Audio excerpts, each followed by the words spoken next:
ಮಿತ್ರರು, ಡಿಜಿಟಲ್ ಮಾಧ್ಯಮದವರು ಎಲ್ಲರಿಗೂ ಮತ್ತೊಮ್ಮೆ ನಮಸ್ಕಾರ ತಿಳಿಸ್ತಾ, ಇವತ್ತು ವಿಜಯ್ ಸರ್ ಅವರು ಹೇಳಿದ್ರು ನಮ್ಮ ನಿರ್ಮಾಪಕರಿಗೆ ಸಡನ್ ಸಿಟ್ಟು ಬರ್ತದೆ, ಸಡನ್ ಆಗಿ ಮನ್ಸ್ಕೊಂಡ್ಬಿಡ್ತಾರೆ ಅಂತ.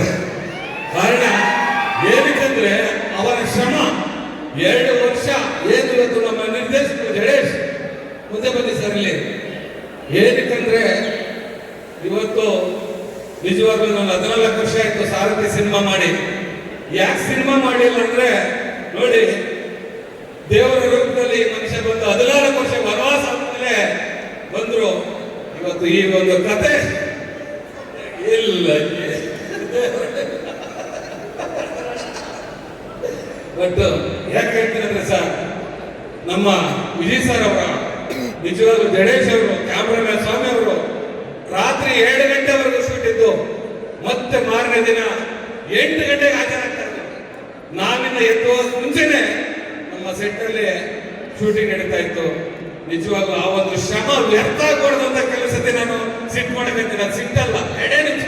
ಕಾರಣ ಏನಂದ್ರೆ ನೀವು ನೋಡಿರ್ಬೋದು, ರಿಯಲ್ ಸತೀಶ್ ಅಂತ ಕ್ಲೈಮ್ಯಾಕ್ಸ್ ಫೈಟ್ ಮಾಡಿದ್ರು, ಆಂಧ್ರದವರು, ಹೈದರಾಬಾದ್ ಇಂದ ಬಂದಿದ್ರು.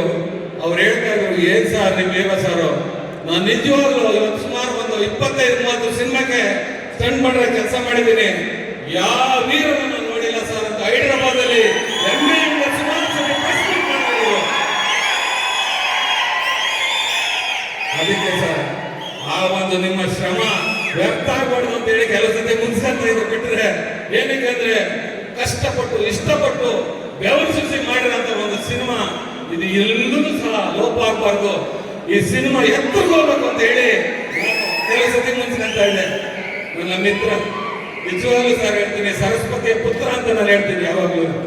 ಇವತ್ತು ಒಂದು ನನ್ನಂಗೆ ಒಂದು ಕುಗ್ರಾಮದಿಂದ ಬಂದಂತ ಬಡ ರೈತನ ಮಗ, ಇವತ್ತು ಆತ ಸರಸ್ವತಿಯ ಪುತ್ರ ಅಂತ ಹೇಳಕ್ ನಾನು ಹೆಮ್ಮೆ ಪಡ್ತೀನಿ. ಇವತ್ತು ಏನೇ ಆದ್ರೂ ಸಹ ಇವತ್ತು ನಾವೆಲ್ಲರೂ ಇವತ್ತೇನು ನಮ್ಮ ಇಡೀ ತಂಡ ಇದೆ, ಪ್ರತಿಯೊಬ್ಬರು ಶ್ರಮ ಇವತ್ತು ಈ ಸಿನಿಮಾದಲ್ಲಿ ಕಾಣುತ್ತೆ.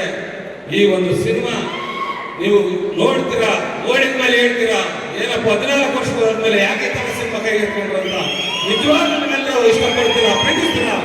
ವಿಜಯ್ ಸರ್ ನಿಮ್ಮ ಏನು ಹಿಂದೆ ರಾಜ್ಕುಮಾರ್ ಅವರು ಒಂದು ಬಂಗಾರದ ಮನುಷ್ಯದಲ್ಲಿ ಒಬ್ಬ ರೈತನ ಮಗನಾಗಿ ಮಾಡಿದಂತ ಪಾತ್ರ, ಈ ವಿಜಯ್ ಸರ್ ಅವರು ಮರೆಯಲಾಗದಂತ ಇತಿಹಾಸದಲ್ಲಿ ಒಂದು ಪಾತ್ರ ಇದೆ ಇದು.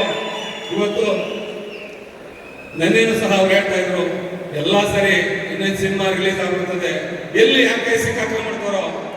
ನಾನು ಅವ್ರಿಗೆ ಹೇಳಿರ್ಲಿಲ್ಲ, ನಾನೊಂದು ಮಾತು ಹೇಳಿದೆ, ಯಾವತ್ತಿದ್ರು ಏನೇ ಆದ್ರೂ ಈ ಸಿನಿಮಾ ಏನ್ ಮಾಡುತ್ತೆ, ಏನ್ ರೆಕಾರ್ಡ್ ಮಾಡುತ್ತೆ ಅನ್ನೋದು ಕೆಲವರು ತೋರಿಸಿಲ್ಲ ಅಂತ ಹೇಳ್ತಿದ್ರು. ಅದಕ್ಕೆ ನಾನು ಹೇಳಿದೆ, ನಾನೇ ಡಿಸ್ಟ್ರಿಬ್ಯೂಷನ್ ಮಾಡ್ತೀನಿ. ನಿಜವಾಗ್ಲೂ ಹೇಳ್ತಾ ಇದ್ದೀನಿ, ಇವತ್ತು 300 ಥಿಯೇಟರ್ ಈ ಸಿನಿಮಾ ರಿಲೀಸ್ ಆಗುತ್ತೆ. ಕರ್ನಾಟಕ ಮಾತ್ರ ಅಲ್ಲ, ದುಬೈ, ಒಳ್ಳೆ ಕೆನಡಾದಿಂದ ನಮ್ಮ ಮಿತ್ರ ಬಂದಿದ್ದಾರೆ, USA ಇಂದಲೂ ಸಹ ಇಲ್ಲಿ ನಾವು ರಿಲೀಸ್ ಮಾಡ್ತೀವಿ, ವರ್ಲ್ಡ್ ವೈಡ್ ರಿಲೀಸ್ ಆಗುತ್ತೆ. ಕಾರಣ ಈ ಒಂದು ಮಣ್ಣಿನ ಕತೆ, ಅಂತ ಒಂದು ಕಥೆಯನ್ನ ಗಟ್ಟಿಮುಟ್ಟಾಗಿ ಮಾಡಿಕೊಟ್ಟಂತ ನಮ್ಮ ಜಡೇಶ್, ನಮ್ಮ ಆತ್ಮೀಯ ಮಿತ್ರ ಮಾಸ್ಟರ್ ಹೊರಬಿಟ್ಟು ಇಡೀ ತಂಡ ಸರ್. ಇವತ್ತು ಪ್ರತಿಯೊಬ್ಬರ ಶ್ರಮ, ಮಿತ್ರ ಇರ್ಬೋದು, ಎಲ್ಲರೂ ಇರ್ಬೋದು, ಏನು ಯುವನಟ ನಮ್ಮ ಶಿಶಿರ್ ಇರ್ಬೋದು, ರಾಕೇಶ್ ಇರ್ಬೋದು, ಈ ಪ್ರತಿಯೊಬ್ಬರ ಹೆಸರು ಹೇಳ್ತಾರೆ, ನಮ್ಮ ಭಾವನೆ ಇರ್ಬೋದು, ನಮ್ಮ ಈಗ ತಾವೆಲ್ಲರೂ ಇವತ್ತು ನೀವು ಸಾಂಗ್ ಕೇಳ್ತಾ ಇದ್ದೀರಾ, ರಚನಾ ಇರ್ಬೋದು, ಏನ್ ಸರ್ ಇದು ಪರ್ಫಾರ್ಮೆನ್ಸ್, ರಾಜ್ವಿ ಶೆಟ್ಟಿ ಅವರ ಪರ್ಫಾರ್ಮೆನ್ಸ್. ಇವತ್ತು ನಾನು ಆ ಒಂದು ಪ್ರತಿಯೊಬ್ಬರು ದುಡಿದಂತ ಶ್ರಮ ವ್ಯರ್ಥ ಆಗ್ಬಾರ್ದು ಅಂತ ಹೇಳಿ ನಾನು ಕೆಲಸದ ಸಿಟ್ ಮಾಡ್ಕೊಂಡಿದ್ದೀನಿ. ಕಣ್ಣ ನೀರು ಹಾಕಿ, ಯಾಕಂದ್ರೆ 14 ವರ್ಷ ಆಗ್ತದೆ ಸಿನಿಮಾ ಮಾಡಿದ್ರೆ ಎಲ್ಲಿ ತುಂಬಾ ಖುಷಿ ಆಗ್ತದೆ.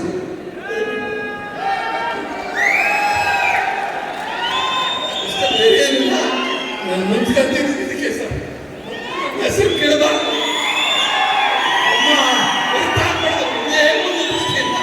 ಖುಷಿ ಆಯ್ತು.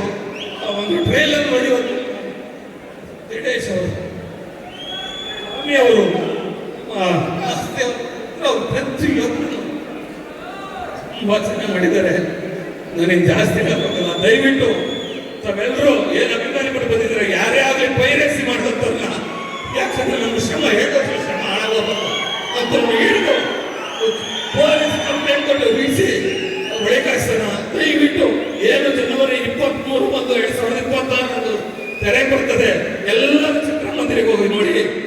ನೀವು ನೋಡಿದ ಮೇಲೆ ಹೇಳ್ತೀರಾ, ನಿಮ್ಮ ಪಕ್ಕದ ಮನೆಗೆ ಹೇಳ್ತೀರಾ, ಅದೇ ರೀತಿ ಎಲ್ಲ ಸ್ನೇಹಿತರುಗಳಿಗೆ ಹೇಳ್ತೀರಾ ಅಂತ ಒಂದು ಕಥೆ ಇದು. ದಯವಿಟ್ಟು ಯಾರು ಪೈರಸಿ ಮಾಡಬೇಡಿ. ನಮ್ಮ ಶ್ರಮ ವ್ಯರ್ಥ ಆಗುತ್ತೆ. ನಿಜವಾಗಲು 7 ವರ್ಷ ಕಷ್ಟ ಬಿದ್ದಿರ್ತೀವಿ.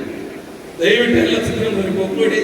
ಇವತ್ತೇನು ನನ್ನ ಹಿಂದೆ ದುನಿಯಾ ವಿಜಯ್ ಸರ್, ಸಲಗ ಭೀಮಾ ಇವೆಲ್ಲಕ್ಕಿಂತ ಮೇಸಂತ ಈ ಲ್ಯಾಂಡ್ ಲಾರ್ಡ್ ಅವರ ಇತಿಹಾಸ ಪೂರ್ವ ಸೇರ್ತದೆ ಅಂತ ಹೇಳಕ್ಕೆ ಇಷ್ಟಪಡ್ತಾ ಮತ್ತೊಮ್ಮೆ ಅವರಿಗೆ ಉತ್ತಮ ಆರ್ಥಿಕ ಶುಭಾಶಯ ತಿಳಿಸ್ತಾ ಎಲ್ಲರಿಗೂ ಒಂದಿಸಿ ನನ್ನ ಮಾತನ್ನು ಮುಗಿಸ್ತೇನೆ. ಜೈ ಹಿಂದ್, ಜೈ ಕರ್ನಾಟಕ.